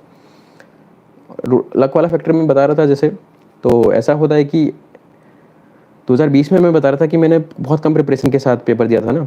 तो उस साल मेरे आए थे एस एम 133, लास्ट ईयर मेरे एस एम आए 95, इस साल मेरे एस एम आए 96। तो मुझे भी समझ नहीं आ रहा कि यार ऐसे मैं काफ़ी एफर्ट डाले हैं फिर भी मार्क्स नहीं आ रहे। तो ये एक बहुत शॉकिंग चीज़ है जो अक्सर हो जाती है यूपीएससी वाली जर्नी में।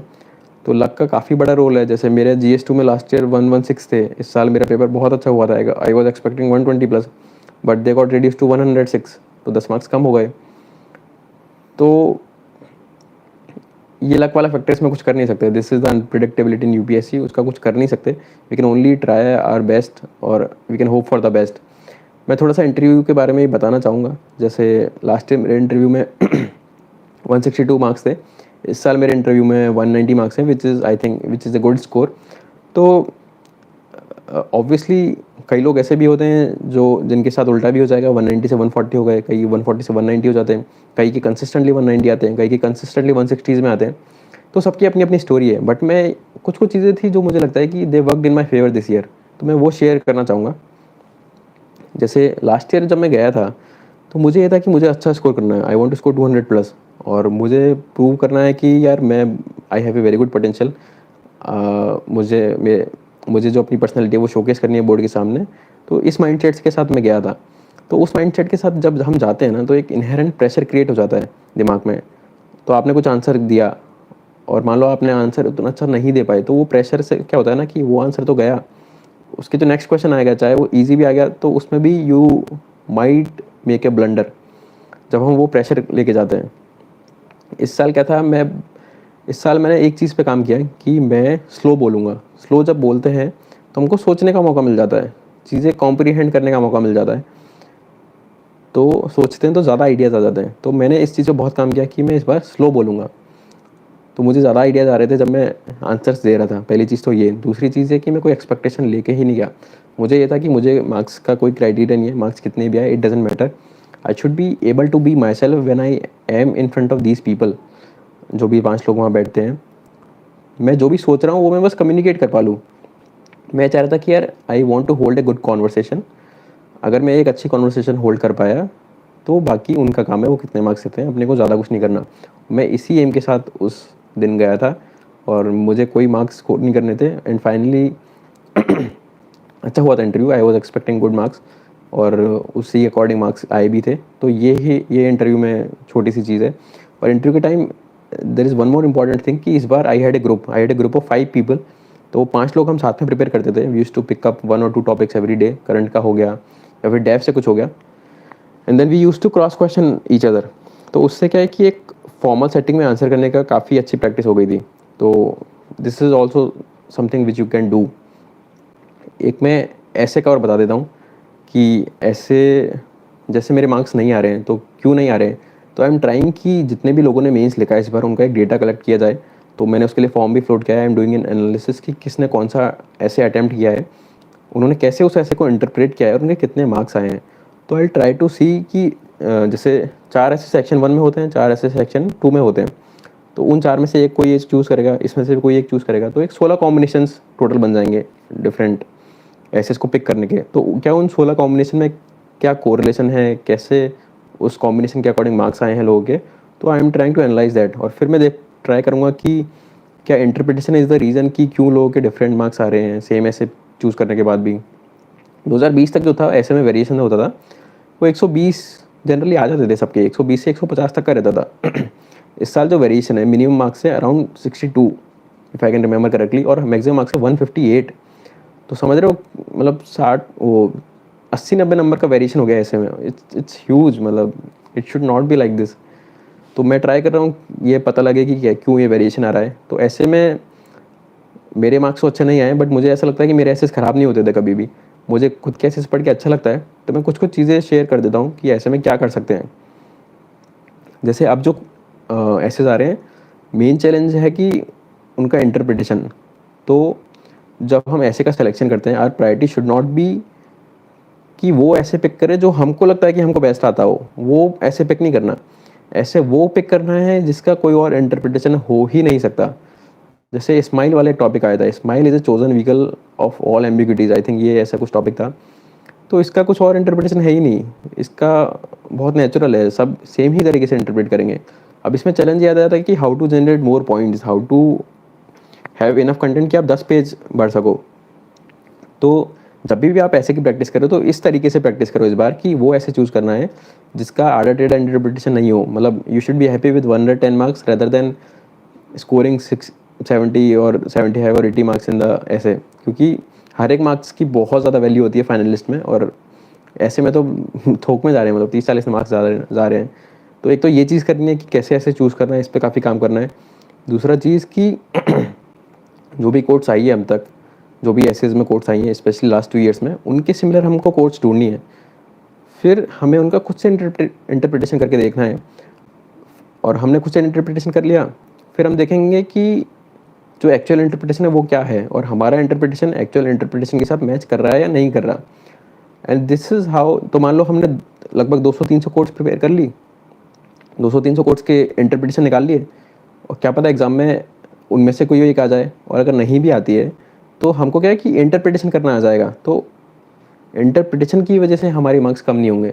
और फिर जो बाकी चीज़ें हैं कि जो स्ट्रक्चरिंग होती है, कैसे ऐसे को इंट्रोड्यूस करना है, कैसे चीज़ें कनेक्ट करनी है, कैसे डायमेंशंस सोचने हैं, तो मैं क्या करता हूँ, कोई भी ऐसे लिया, ऐसे में पहले तो उसकी क्रक्स समझना बहुत इंपॉर्टेंट है। तो कीवर्ड्स निकाल लिए, ठीक है, कीवर्ड्स निकाल के फिर ऐसे में अगर नॉट है तो नॉट हटा दो, अगर नॉट नहीं है तो नॉट लगा दो, आगे का पीछे कर दो, पीछे का आगे कर दो। तो ये काम आप स्टार्टिंग में कर लो, जिससे क्या है कि ऐसे का जो क्रक्स है या जो ऐसे कहना चाह रहा है वो थोड़ा क्लियर हो जाता है। हालांकि मुझे लगता है कि शायद मेरा क्लियर नहीं था इसलिए मेरे मार्क्स नहीं आए, बट ये चीज़ करनी है। फिर हमको सोचने क्वेश्चंस की फॉर्मेट में, व्हाट, व्हाई, हाउ, व्हेन, कि कोई भी जो टॉपिक है वो कैसे है, क्यों है, कब है, कैसे, और डायमेंशंस हो सकते हैं। तो ये एक WH वाले डायमेंशंस हो गए। तो मेरे ऐसे का फॉर्मेट ऐसे रहता है, मैंने कुछ इंट्रोड्यूस किया, मैं जनरली एक स्टोरी से इंट्रोडक्शन करता हूँ, उसी में थोड़ा सा एग्जाम्पल होता है। फिर then I ask a lot of questions कि why is this, how is this, when is this, what is this. तो अपने 5-6 क्वेश्चंस पूछ लिए। फिर उन क्वेश्चंस, तो फिर मैं एक लाइन यूज़ करता हूँ कि to start those questions let's dive deep into the history. Then I go back to the historical period, और वहाँ से फिर एक एक वो जो 5-6 क्वेश्चंस पूछे हैं उनको एड्रेस करते हुए I bring out certain examples to substantiate those dimensions. तो ये तो हो गए 5-6 की मतलब क्वेश्चंस 5-6 क्वेश्चंस। फिर हम एक और ब्रेनस्टॉर्मिंग करेंगे कि पॉलिटिकल, इकोनॉमिकल, हिस्टोरिकल, वो जो पेस्टल अप्रोच होती है ना, सोसाइटी हो गया, टेक्नोलॉजी हो गया, एनवायरनमेंट हो गया, तो उनमें से हम फिर एग्जांपल्स ढूंढेंगे। तो हमने एक तो हो गया 5-6 क्वेश्चन पूछ लिए और एक हमने ब्रेनस्टॉर्मिंग करके वो पेस्टल वाली अप्रोच से 10-15 एग्जांपल्स निकाल लिए। फिर जब हम ऐसे लिख रहे होंगे तो हम जो भी ये जो एग्जांपल ढूंढे 10-15 उनको ये 5-6 में फिट करने का ट्राई करेंगे और फिर उनको लिखते टाइम इंटीग्रेट कर देंगे। तो ये काफ़ी अच्छा अप्रोच मेरे को लगता है जनरली ऐसे लिखने का। ये है। मैं कुछ क्वेश्चंस पिक कर लेता हूँ।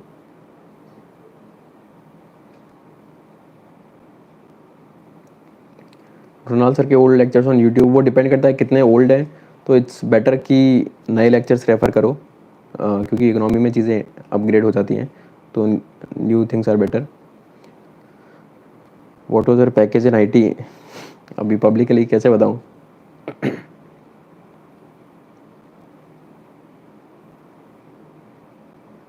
कन्फ्यूजन है कि मेंस की तैयारी करूँ या नेक्स्ट मंथ ईपीएफओ है उसके लिए 1 मंथ पढ़ लूँ। तो अगर आपको लग रहा है कि ईपीएफओ क्लियर ही हो रहा है तो डेफिनेटली यू कैन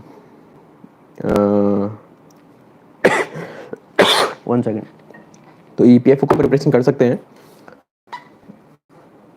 फिर प्री और मेंस के बीच में ऐसा होता है कि प्री और मेंस के बीच में बहुत ज़्यादा एफर्ट्स मारना होता है। I remember, this is not an exaggeration, मेरा 2021 में जब मैं प्रिपरेशन कर रहा था तो मैथ्स का सिलेबस मेरा बहुत ज़्यादा नहीं हुआ था। 5-6 टॉपिक्स मेरे रह रहे थे, जैसे पीडी हो गया, रियल एनालिसिस हो गया, एब्स्ट्रैक्ट अलजेब्रा हो गया, मैकेनिक्स फ्लूइड डायनेमिक्स हो गया, डायनेमिक स्टैटिस्टिक्स हो गया, जो बड़े बड़े टॉपिक्स वो रह रहे थे। तो I too put in a lot of efforts, मतलब there were days when I used to put in more than 15 hours. तो 3 महीने बहुत ज़्यादा मैटर करता है वो, और आप जितना एफर्ट डालोगे उतना कम है। I personally literally I put in more than 15+ hours on a consistent basis. तो उस टाइम पे आपको एफिशिएंट रहना, you have to be on top of your physical health, mental health, ये बहुत इंपॉर्टेंट है। और हर एक जो आप एफर्ट डालोगे it will give you rewards. जैसे इस बार अगर मेरे ऐसे इंटरव्यू में 190 मार्क्स नहीं आए होते तो मेरी लिस्ट में नाम काफ़ी नीचे होता, और मैंने इंटरव्यू के लिए काफ़ी ज़्यादा मेहनत की थी इस बार। हो सकता है मेहनत करने के बाद नहीं आए, और जिनके आते हैं वो वही लोग हैं ना जिन्होंने एटलीस्ट मेहनत की है, प्लस सम लक वाला फैक्टर। तो दोनों ही चीज़ करनी है, बिना मेहनत के तो नहीं होगा। मेहनत करी और थोड़ा सा लक हुआ तो we might make it to the final list. तो दोनों ही चीज़ें हैं। मेरा 4th अटेम्प्ट था। इस साल का प्री मेरे हिसाब से बहुत ही ज़्यादा टफ था, और मुझे लगता है कि जो पेपर का अगर लेवल बढ़ाना है तो वो धीरे धीरे बढ़ाना चाहिए। अगर इतना ज़्यादा लेवल हम एक बार में बढ़ा देते हैं तो उससे क्या होता है कि कुछ लोगों ने बहुत एफर्ट्स मारे होंगे काफ़ी टाइम तक, तो डिज़र्विंग कैंडिडेट्स कई बार लिस्ट से बाहर हो जाते हैं, which I feel is not fair. तो जो लेवल है धीरे धीरे बढ़ाएं, वरना there is no point. 288 is an outstanding rank, will it be IAS then? वो 1 महीने में पता लगेगा कि क्या लोकेशन होगा, so I will let you know जब भी आ जाता है। मैंने कोई मेंटरशिप प्रोग्राम ज्वाइन नहीं किया था, बट जैसे एक चीज़ बता देता हूँ कि यूपीएससी की प्रिपरेशन में ना it is very important to be brutally honest with ourselves. जैसे मुझे पता था कि मेरी communication skills they are not very good. अगर आप किसी से पूछोगे कि कितने मॉक इंटरव्यूज़ देने चाहिए, इसका कोई स्टैंडर्ड आंसर नहीं है। कुछ लोग ऐसे होंगे जिनका कम्युनिकेशन लेवल या जिनका अंडरस्टैंडिंग लेवल या चीज़ों को कनेक्ट करने का जो तरीका है it would be that good कि वो हो सकता है बिना मॉक दिए सीधे इंटरव्यू रूम में चले जाएं और वो 200 स्कोर कर ले। इट इज़ बिकॉज कि उन्हें वो एक्सपोजर मिला है बचपन से, so they are able to conduct themselves nicely in the interview room. तो इसका कोई स्टैंडर्ड आंसर है नहीं। अब उसके जो मार्क्स आ रहे हैं वो इस एग्ज़ाम वाली फेज़ की वजह से नहीं आ रहे, वो इसलिए आ रहे हैं क्योंकि उसके पास 20 साल का जो फाउंडेशन है दैट इज़ वेरी स्ट्रॉन्ग। हो सकता है हम में से कई लोग इतने प्रिविलेज बैकग्राउंड से नहीं हो, तो हमको ज़्यादा एफर्ट्स लगे उस चीज़ के लिए। तो ब्रूटली ऑनेस्ट होना बहुत इंपॉर्टेंट है। तो मुझे पता था कि मैं communication skills are not up to the mark जो होनी चाहिए इंटरव्यू के हिसाब से। तो मैंने लास्ट ईयर बहुत मॉक इंटरव्यूज़ दिए थे। मैंने लास्ट ईयर लगभग 14-15 मॉक इंटरव्यूज़ दिए थे। तो मुझे इनिशियली हेजिटेशन होती थी जब भी मैं मॉक देता था, but after giving so many mocks I was so relaxed, I was so relieved कि मैं जब इंटरव्यू में गया था तो I was able to conduct my self naturally, मतलब मैं बहुत काम था, मुझे ऐसे सच कुछ हेजिटेशन हो नहीं रही थी। तो मैंने 15-16 इसलिए दी क्योंकि मुझे लगता था कि मुझे और काम करने की ज़रूरत है, मुझे हेजिटेशन फील हो रही थी, मुझे उसको दूर करनी थी। तो हर चीज़ में जैसे आपका हो सकता है प्रीलिम्स बहुत वीक हो, तो बहुत अच्छे से एनालिसिस करना चाहिए ना कि यार हो सकता है आपका पॉलिटी स्ट्रांग हो बट इकोनॉमी वीक हो। मेरा खुद का पॉलिटी काफ़ी वीक था, हालांकि मेरा प्रीलिम्स क्लियर हो रहा था, बट स्टिल मैंने फिगर आउट किया था कि मेरा पॉलिटी वीक है, तो उस पर मैंने काफ़ी काम किया फिर। तो ऐसे हर चीज़ में काम करने की ज़रूरत है, अब वो चाहे प्रीलिम्स हो गया, चाहे मेंस हो गया, चाहे इंटरव्यू हो गया। थोड़ा एक रूट कॉज एनालिसिस बोलते हैं इसको, कि चीज़ों को ब्रेक डाउन करना और थोड़ा इन डेप्थ में चीज़ों पे सोचना, जिससे कि क्या है, हमको एग्जैक्टली पता लग जाए कि कहाँ हम लैग कर रहे हैं। ये काफ़ी इंपॉर्टेंट है, ब्रूटली ऑनेस्ट होना। एक मैं GS4 का और बता देता हूँ कि GS4 में I have scored decent marks हर साल। जैसे 2020 में मेरे 116 थे, 2021 में मेरा पेपर और भी अच्छा हुआ था बट मेरे 101 ही रह गए, 15 कम हो गए थे, और इस साल मेरे 113 है। तो I have scored decent marks in GS4 every time जो एथिक्स का पेपर होता है। तो एथिक्स में मैं यही बोलना चाहूँगा कि एग्जाम्पल्स का काफ़ी इंपॉर्टेंट रोल रहता है। जैसे मान लो एथिक्स के जो क्वेश्चन होते हैं वो काफ़ी बेसिक होते हैं, कोई भी आंसर कर सकता है उनको, बट उसमें ये है कि आप कितने अच्छे एग्जाम्पल से उसको सब्सटेंशिएट कर पा रहे हो। तो मेरे पास एक रेपोजिटरी है, मतलब मेरे पास एक नोट्स है, उसमें क्या है कि जैसे मान लो इंटीग्रिटी है, जब एग्जाम्पल से याद करने, कैसे याद करने, हमको ऐसे याद नहीं करने कि मान लो किसी एक IAS ऑफिसर है, उन्होंने ये अच्छा काम किया, ऐसे याद नहीं करना। हमको ऐसे याद करना कि लेट्स से इंटीग्रिटी कीवर्ड है, तो इंटीग्रिटी कीवर्ड पे मेरे पास 6 IAS ऑफिसर्स के नाम याद होने चाहिए, जिनको मैं अपने आंसर्स में यूज़ कर सकूँ उस इंटीग्रिटी चीज़ को सब्सटेंशिएट करने के लिए। तो और एग्ज़ाम में क्या है, काफ़ी प्रेशर होता है, प्रेशर में सोचना बहुत इंपॉर्टेंट है। तो मैं घर पे जब मैं प्रैक्टिस कर रहा हूँ तो मैं खुद को स्ट्रेस में डालता हूँ। जैसे इंटीग्रिटी कीवर्ड सोचा और मैं खुद को प्रेशर में डालूंगा कि 2-3 सेकंड में मेरे को 6-7 एग्जाम्पल्स याद आ जाए, and if I am able to do that, वो एग्जाम में भी फिर रिफ्लेक्ट हो जाएगा। तो this is how we should prepare. जैसे क्रिएटिविटी है या इनोवेशन है, किसी ने मान लो ट्राइबल्स के लिए बाइक एम्बुलेंस स्टार्ट कर दी, किसी ने बायो मेडिसिन मॉडल स्टार्ट कर दिया वेस्ट को टैकल करने के लिए, ठीक है, किसी ने cafe for disabled people start कर दिया। तो these are examples of innovation and creativity. तो ऐसे एथिक्स में हर कीवर्ड के लिए हमारे पास 6-7 एग्जाम्पल्स प्रिपेयर होनी चाहिए, और वो ऐसे होने चाहिए कि वो हम इंस्टेंटली अगर नींद में भी हो तो भी बता दें। तो एथिक्स में काफ़ी अच्छा स्कोर किया जा सकता है उस चीज़ से।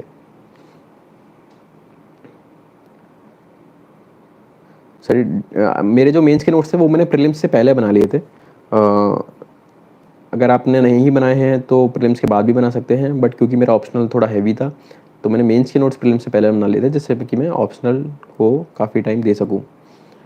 टिप्स फॉर प्रीलिम्स, जैसा मैंने पहले ही बताया था कि प्रीलिम्स के लिए PYQs टेस्ट चेक करना काफ़ी इंपॉर्टेंट है। पहले जैसे थोड़ा सा गैस वर्क ज़्यादा चल जाता था, पर अब क्योंकि क्वेश्चंस वो आ रहे हैं कि 1 करेक्ट, 2 करेक्ट, 3 करेक्ट, तो अब चीज़ों को ज़्यादा याद रखने की ज़रूरत है। जैसे प्री में आप पहले 3 महीने देते थे, तो अभी 5 या 6 महीने देने की ज़रूरत है। और मैं देख लेता हूँ एक बार कुछ इंपॉर्टेंट रह तो नहीं गया है।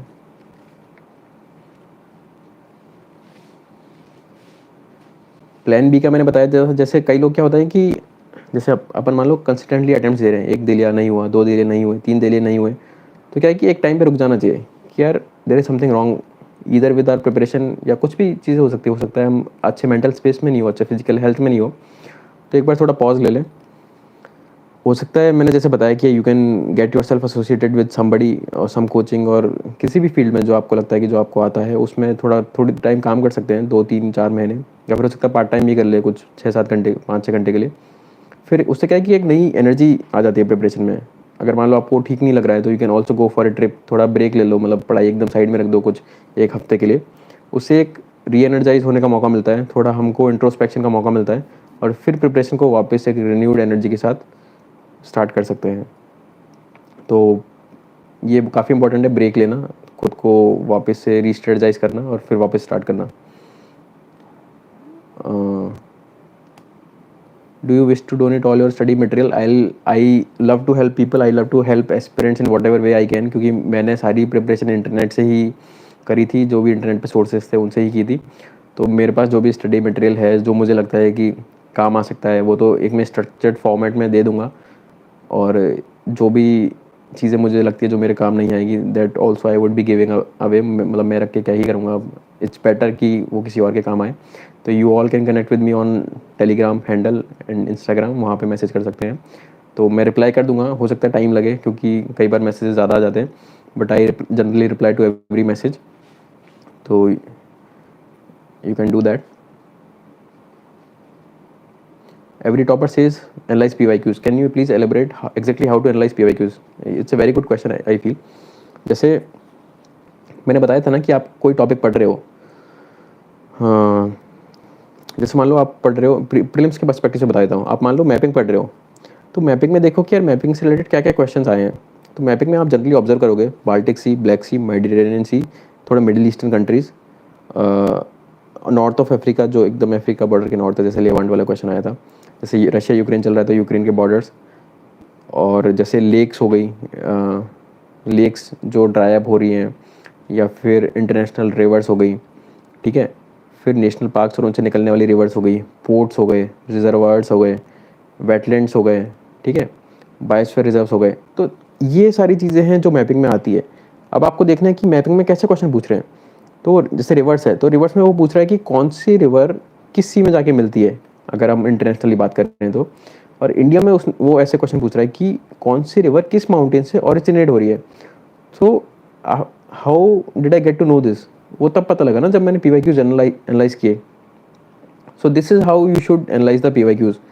जैसे मान लो आप PYQs पढ़ोगे तो आपको ये रियलाइज़ होगा कि पहले मॉडर्न हिस्ट्री में बुद्धिज़्म और जैनिज़्म से, सॉरी, पहले हिस्ट्री में बुद्धिज़्म और जैनिज़्म से जो क्वेश्चन आते थे वो आते थे सेक्ट से रिलेटेड, कि ये सेक्ट किसका है, सेक्ट स्पेसिफिक क्वेश्चन आते थे, राइट। अभी कुछ साल से मैंने ट्रेंड ऑब्जर्व किया है कि बुद्धिज़्म और जैनिज़्म में एक तो पर्सनैलिटीज़ के बारे में पूछने लगे हैं कि ये पर्सनैलिटी किस चीज़ से एसोसिएटेड है ना। कई बार ये क्वेश्चन भी आ रहा है कि उनका जो लिटरेचर है, बुद्धिज़्म और जैनिज़्म लिटरेचर, उस पर क्वेश्चन आ रहे हैं। तो this is a shift in trend. अब आप सेक्ट्स पे पढ़ोगे तो ज़्यादा बेनिफिशियल नहीं रहेगा आपके लिए। अब आपको लिटरेचर और पर्सनैलिटीज़ बुद्धिज़्म और जैनिज़्म की, ये ज़्यादा इंपॉर्टेंट है। और क्योंकि ये ज़्यादा इंपॉर्टेंट है तो आपको ये 3-4 सोर्सेज से करना चाहिए, 2-3 सोर्सेज से करो एटलीस्ट, जिससे क्या है कि क्वेश्चन के फंसने की प्रोबेबिलिटी ज़्यादा हो जाए। उससे पहले रिपोर्ट्स और इंडाइसिस पे क्वेश्चन पूछते थे, अब वो नहीं पूछते हैं, तो means UPSC has moved away from that.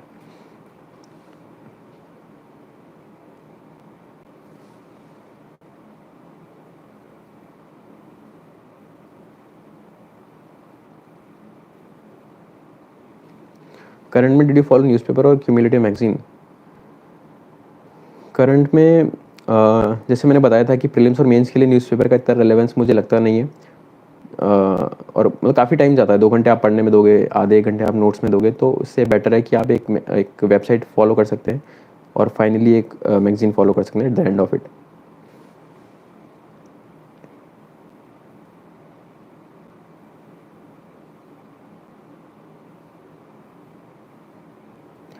So if anybody has any other questions, I think we can wind it up. Most of the things are covered. एक NCERT पे और पॉइंट बता देता हूँ। जैसे मैंने NCERTs नहीं पढ़ी है, 2017 में मैंने जो अटेम्प्ट दिया था उसमें मैंने इनिशियल जो टाइम था वो NCERTs कवर करने में है निकाल दिया था, तो इसलिए I was not able to clear prelims that year. तो मुझे ऐसा लगता है कि NCERTs में जो चीज़ें होती हैं वो काफ़ी बेसिक होती हैं और काफ़ी कम चीज़ें दी होती है उसमें। जैसे ज्योग्राफी में आप क्लाइमेटोलॉजी पढ़ रहे हो तो NCERT में काफ़ी बेसिक सा दिया हुआ है वो, और NCERT से पढ़ोगे, मतलब मुझे तो समझ नहीं आता वो NCERT से। इससे अच्छा है कि जो राज तंनेल मैम हैं उनके यूट्यूब पे, मृणाल सर के जो चैनल है उस पर वीडियोज़ हैं, तो मैंने वो रेफ़र कर लिए। वो मैं 1 घंटे में कोई टॉपिक देखा, उसके खुद के नोट्स बना लिए, वो मुझे मच बेटर लगता है। तो NCERTs मुझे कॉम्प्रिहेंसिव नहीं लगती थोड़ी। फिर तो as a whole I don't suggest कि NCERTs पढ़नी चाहिए। NCERTs आप पढ़ सकते हो बट बहुत स्पेसिफिकली। जैसे मान लो आपने पॉलिटी पढ़ ली, तो अगर आपको पॉलिटी के, मैंने बताया था कि एक वीडियो सोर्स रेफर कर लो और एक लक्ष्मीकांत रेफर कर लो, वहाँ से आपने पढ़ ली, आपको एक अच्छा एक्सपर्टीज़ बिल्ड हो गया, आपने 2-3 आइट्रेशंस कर ली। फिर मान लो अगर आप पॉलिटी देख रहे हो और एक एक 11th की NCERT की एक बुक है, I think Indian constitution at work, तो आप उसको गो थ्रू कर सकते हो, मतलब बाद में 3rd या 4th आइट्रेशन के बाद। तो उसको जब आप गो थ्रू करोगे तो बहुत जल्दी, जैसे 3 या मतलब बहुत जल्दी आप स्किम कर सकते हो उसको और मेन चीज़ें निकाल सकते हो। और एक और इम्पॉर्टेंट चीज़ है PYQs एनालिसिस में, जैसे मैं बता रहा था, तो कई बार जैसे हुंडी एक आया था, तो हुंडी का मतलब होता है बिल ऑफ एक्सचेंज। फिर एक बार फनम आया था, उसका मतलब है कुछ गोल्ड कॉइन्स, ऐसा कुछ उसका मतलब था। फिर इस बार भी कुछ पोर्ट्स रिलेटेड आया था। तो कई बार ऐसा होता है, ये एक पैटर्न है कि जैसे जो भी टर्म पूछ रहे हैं उसका जो आंसर है वो इकोनॉमिक टर्म्स में है, उसका जो आंसर है। तो ये एक पैटर्न है जो तुम ढूंढ सकते हो उस चीज़ को आंसर करने के लिए। So this is how you can draw some inferences from the PYQs। And I think that's all from this session. If you wish to connect further, you can join my Telegram channel. You can directly search Himanshu Mangal, तो AI288 फिर हिमांशु मंगल के नाम से वो channel आ जाएगा. उसमें comment, उसमें जो भी मैं चीज़ पोस्ट कर रहा हूँ उसमें कमेंट्स में you can mention and I be replying to those. थोड़ा टाइम लग सकता है. बाकी इंस्टा पे you can send your query. थोड़ी स्पेसिफिक हो तो बेटर रहता है. मतलब how to do preparation is not the right question. अगर कुछ स्पेसिफिक क्वेश्चन है तो उसका स्पेसिफिक आंसर किया जा सकता है. तो you can hit me up there and I think that's it. और कोई क्वेश्चन है तो you can put it in the comment section, otherwise we can wind it up. How to cover essay, I have already told Suman, so you can watch it when it comes on the YouTube. So if you have any other question, if anybody has any other question, then I can take it up, otherwise we can wind it. How to remember specific thinker's name. UPSC में ऐसा होता है कि जैसे कुछ कुछ चीज़ें जो आपको एक बार में पढ़ने पे याद रह जाएगी, कुछ कुछ ऐसी हैं कि जो आपको बहुत बार रिवाइज करनी पड़ेगी. जैसे मॉडर्न हिस्ट्री जो प्रीलिम्स के पर्सपेक्टिव से पढ़ते हैं, वो मुझे ऐसा लगता है सुबह शाम जैसे खाना खाते हैं 2 बार, तो 10 दिन पहले आपको सुबह शाम टैबलेट की तरह वो लेनी पड़ेगी, तभी you will be able to reflect it और do it correctly in the exam. तो same goes for specific thinkers also. तो ज़्यादा याद करने की ज़रूरत नहीं है. 10 से 12 याद करो, उनके कुछ कीवर्ड्स याद कर लो बस, और वो एक पेज पे होने चाहिए आपके पास अलग से, जैसे मैंने बनाया हुआ है वो. तो वो अगर आपने बाकी चीज़ों को अगर आप 4 बार रिवाइज़ कर रहे हो तो उसको मैं 10 बार रिवाइज़ कर लूँगा, और इसकी फ्रीक्वेंसी रिवाइज़ करने की ज़्यादा होगी. और एग्ज़ाम से जाने से जस्ट पहले मैं उसको रिवाइज़ करके जाऊँगा, जिससे मतलब वो होता है ना एकदम दिमाग के टॉप में होना चाहिए जब आप एग्ज़ाम देने जा रहे हैं. तो तब प्रोबेबिलिटी है कि ये हमको याद आ जाए. अपडेटेड PDF मैं आज शेयर कर दूँगा, आज या कल में मैं शेयर कर दूँगा. Then you can look up for all the other optionals as well. और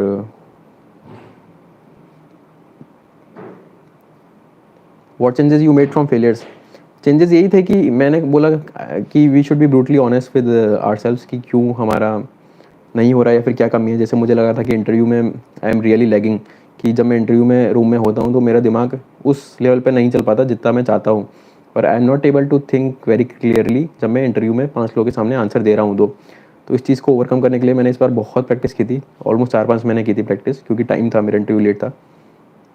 तो मैंने स्लो बोलना स्टार्ट किया था. जैसे even now I am speaking very fast, but interview के लिए मैं बहुत स्लो बोल रहा था, जिससे क्या है कि सोचने का टाइम मिल जाता है. एंड तो same goes for everything. Like prelims में अगर आपको लगता है दिक्कत है तो वहाँ पे कीजिए. अगर मेंस में लग रहा है किसी एक पर्टिकुलर सेक्शन में तो वहाँ पे कीजिए. तो it is very important to be brutally honest and then curate your preparation accordingly. I think that's it. Thank you everyone for joining. So we'll be having more of such sessions. You can join the Telegram channel and Instagram पे भी connect कर सकते हैं. Thank you once again.